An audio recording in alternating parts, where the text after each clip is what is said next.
Hello and welcome. This week we discuss the colonies in the 1700s. Now, the one thing to realize about the British colonies in the 1700s is that for the most part they were very successful colonies. They were growing.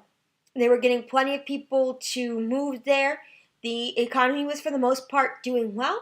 It was relatively easy to go there and find a job doing something or to get some land and work on a farm that way. The population of the 13 colonies was becoming less and less British as more and more people from all around Europe were moving to the 13 colonies. So, more German people, for instance, that was a big contingent.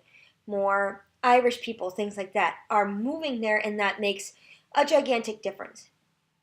Now, one of the things to talk about with the 13 colonies is that they are sort of the envy of all of the other colonies that are going on around the world.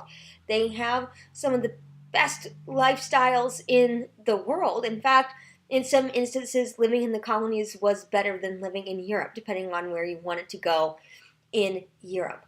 So that was one thing that was good about the colonies in the 1700s. The interesting thing here is that you can kind of divide the 13 colonies into three different groups. The northern colonies, or the New England colonies, that's going to be, for instance, your Massachusetts, your Rhode Island, your Connecticut, places like that. The middle colonies, your Pennsylvanias, for instance, and then your southern colonies, your Georgias, your South Carolinas, your North Carolinas, even your Virginias. They are all going to be in the southern group. Now, the colonies were all different, and the northern or New England colonies were largely based on some farming, some shipping and trading. That was huge for them, as well as some artisans, meaning people who had a particular skill or job. So, for instance, blacksmiths or people who made shoes or made candles or had some sort of specific job. For example, Ben Franklin grew up as an artisan, and his job was as a printer. He was apprenticed to his older brother, who was a printer, and he liked it because he would get to read the books and the things that his brother was going to be printing. And that eventually became Ben Franklin's job. That is different from the middle colonies and the southern colonies. The southern colonies and the middle colonies were more agricultural based. In fact, the middle colonies were called the breadbasket of the colonies, or even the best poor man's country on earth. Because the soil in the middle colonies was better than the soil in the northern colonies, and they could grow more. Substantially more food, wheat, corn, things like that. And the cool thing about the middle colonies is you do also get some of the bigger towns that you might also see in the northern colonies. So think of Philadelphia, for instance, and sort of being the capital of the 13 colonies and the young United States. So keep that in mind. The southern colonies heavily based on agriculture, the most of the three different regions. In the southern colonies, it's less food and more cotton and tobacco and indigo, which is a plant that can be used for food or for dye and things like that. So it's not the same as the agriculture that you're going to see in the middle colonies. And it's also slave-based and indentured servant-based by the time you get into the 1700s. So keep that in mind, that the agriculture in the South is so big and the farms and the plantations are so big that one family tends not to be able to run the whole thing. So they have to have a hired person or an indentured servant or a slave to help them make a go of it. Now, just real briefly, two main cultural and social movements in the early 1700s that really do change things quite a bit. First, the Enlightenment. The Enlightenment is that awakening to science and reason. Ben Franklin was a big part of that. He did his famous experiment with the kite and the key, right? Getting it hit with lightning.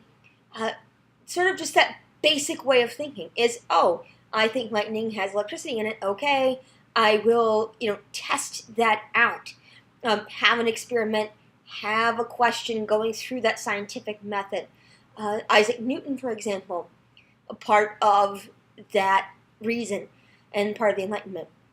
And the cool thing is, you can take that dedication to science and reason and logic and try to apply it to understanding men and society and how people interact, which is what they did. And without the Enlightenment, you don't get such thoughts as all men are created equal.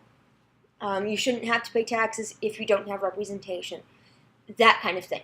So you have to keep that in mind as you get to the Revolution, which we will be discussing soon.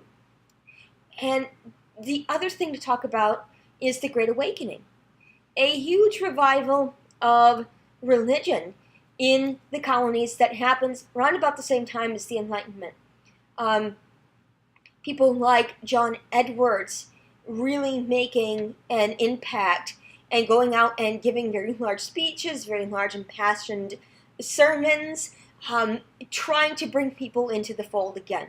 There was this sense that somehow people had, wandered away from their religion, that people were not as dedicated to it as they had once been, and that something needed to be done about that.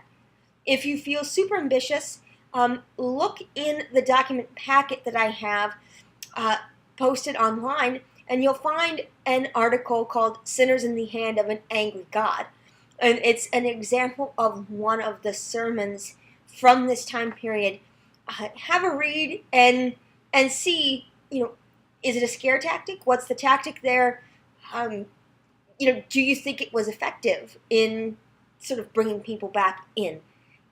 Have a read.